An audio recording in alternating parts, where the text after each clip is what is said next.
இந்த காலை உணவு இதற்கு பல பரிமாணங்கள் இருக்குது. இது எப்படி கடந்து வந்தது? இதை எப்படி நீங்கள் ஃபீல் பண்ணுறீங்க? முதல்ல பள்ளிக்கூடத்தில் இந்த அரசு பதவியேற்று பள்ளிக்கூடத்தில் உள்ள மாணவர்களுடைய பிரச்சனைகளை பற்றி நாங்கள் திட்டக்குழுவில் நிறைய தடவை நாங்கள் இவாலுவேட் பண்ணுவோம். அட்டென்ஷன் அவர்களுக்கு கம்மியாக இருக்கிறது ஒன்று. ரெண்டாவது, ஸ்கூலுக்கு லேட்டாக வராங்க. மூணாவது, ஸ்கூலுக்கு வராத நாட்கள் அதிகமாக இருக்குது. இது 3 பிரதான காரணங்கள் இருந்தது. அப்புறம் தான் இன்னும் நிறைய கள ஆய்வுகள் பண்ணி பல ரிவ்யூக்கு அப்புறம் ஸோ மாணவர்களை ஸ்கூலுக்கு சரியான நேரத்தில் வர வைக்கணும். அதே சமயம் பெற்றோர்களை பேர்டன் பண்ணக்கூடாது. அதே சமயம் மாணவர்களுக்கு நியூட்ரிஷனையும் இம்ப்ரூவ் பண்ணணும். ஏன்னா இன்றைக்கும் ஒரு 2-3 வருடங்களுக்கு முன்னாடி கூட எடை குறைவு, சத்து குறைவு, ஹைட்டு குறைவு கிட்டத்தட்ட 30 விழுக்காடு மாணவர்கள், 30லேருந்து 40 விழுக்காடு மாணவர்கள். ஸோ நீங்கள் எல்லா ஆப்ஜெக்டிவ்ஸையும் கம்பைன் பண்ணனா மாணவர்களுக்கு காலை உணவு நம்ம கொடுத்தாதான் மாணவர்களை ஸ்கூலுக்கு கொண்டு வர முடியும். கொண்டு வர்ற மாணவன் அலர்ட்டாக இருப்பான். மாணவர் ஸ்கூலுக்கு வர்றதுனால பெற்றோர்கள் ஒரு மன நிம்மதியுடன் வேலைக்கும் போக முடியும். இப்படி எல்லா ஆப்ஜெக்டிவ்ஸும் வச்சு தான் மாண்புமிகு முதலமைச்சர் மந்திரி அமைச்சர்கள் கூட்டத்தில் முடிவு பண்ணது. நம்ம காலை உணவு திட்டம் ஆரம்பிக்கும். திட்டம் ஆரம்பித்த பிறகு இப்போ 2, 3, 4 வருடங்களாக நாங்கள் பல இடங்களுக்கு சென்று ஆய்வு நடத்துகிறோம். நாங்கள் மட்டும் இல்லை, பல ஏஜென்சிஸ் பண்ணுறாங்க. நான் பல பள்ளிக்கூடத்தில் சென்று, பல ரிமோட்டஸ்ட் ஏரியாவில் பள்ளிக்கூடத்தில் சென்று மாணவர்களோடு உட்காந்து சாப்பிட்ருக்கேன். இது மாணவர்கள் மத்தியில் காலையில் ஸ்கூலுக்கு அவங்க ஓடியாடுறதே முகத்தில் ஒரு சந்தோஷமாக ஓடியாருவாங்க. நீங்கள் பார்த்தா அது தெரியும். அதை என்னால் வார்த்தையில் விவரிக்க முடியல. ஒரு பையை மாட்டின்னு குடு குடு குடு குடுன்னு ஓடியாருங்க.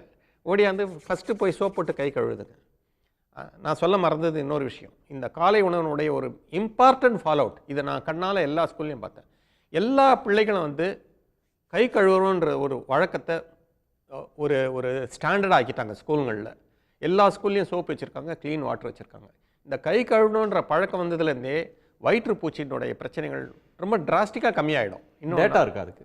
ஏங்க டேட்டா இருக்கா? தரவுகள் இல்லை, அது இன்னும் உங்களுக்கு 4-5 வருடங்கள் கழித்து தான் தெரியும். ஒரே நாளில் இதெல்லாம் தெரியாது.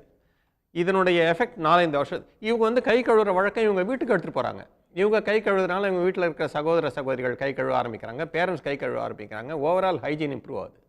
இன்னொன்று, இந்த காலை உணவை நான் சாப்பிட்ருக்கேன். எல்லா ஸ்கூலில் போனாலும் நான் மாணவர்களோடு உட்காந்து சாப்பிடுவேன். எல்லா இடத்துலையுமே எனக்காகலாம் ப்ரிப்பேர் பண்ணுறதில்ல, ஏன்னா நாங்கள் சடனாக தான் போவோம்.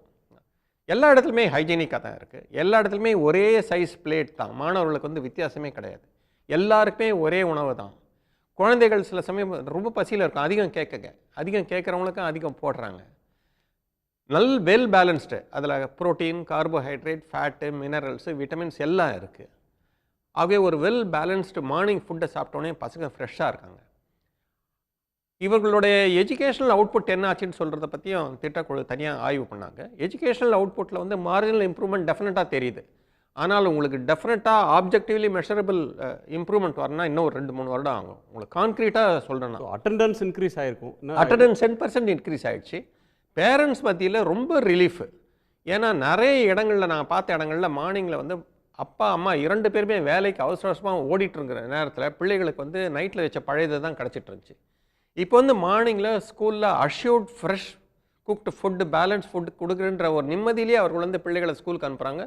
அவர்களும் நிம்மதியாக வேலைக்கு போகிறாங்க. இது ஒரு பெரிய சோஷியலாஜிக்கல் பெனிஃபிட். இது 3வது, எம்டி ஸ்டமக்கில் உட்காந்த எந்த குழந்தைக்கும் நீங்கள் பித்தாகரஸ் தியரம்லாம் சொல்லி தரவே முடியாது. அந்த குழந்தைகள் படித்து பெரிய ஐன்ஸ்டைன்லாம் ஆக முடியாது. மார்னிங் அவங்க வயிற்றில் ஃபுட் இருந்தால் தான் அவங்களால கவனிக்க முடியும். இதை இன்றைக்கி நம்ம 20.59 லட்சம் குழந்தைகளுக்கு மாண்புமிகு முதலமைச்சர் அஷ்யூர் பண்ணிட்டார். என்னை பொறுத்தவரை இது மிக மிக ஒரு பெரிய அச்சீவ்மெண்ட் நினைக்கிறேன். வேறு எந்த ஸ்டேட்லேயும் காலை உணவு 20 லட்சம் குழந்தைகளுக்கு கொடுக்குற மாதிரி எனக்கு தெரியல.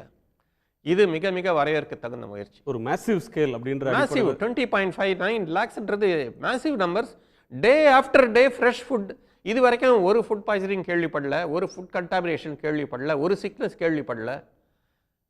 இதெல்லாம் கிரேட் அச்சீவ்மெண்ட்ஸ் இதெல்லாம். ஓகே. உடனுக்குடன் செய்திகளை தெரிந்து கொள்ள சன் நியூஸ் பெல் ஐகானை கிளிக் பண்ணுங்க.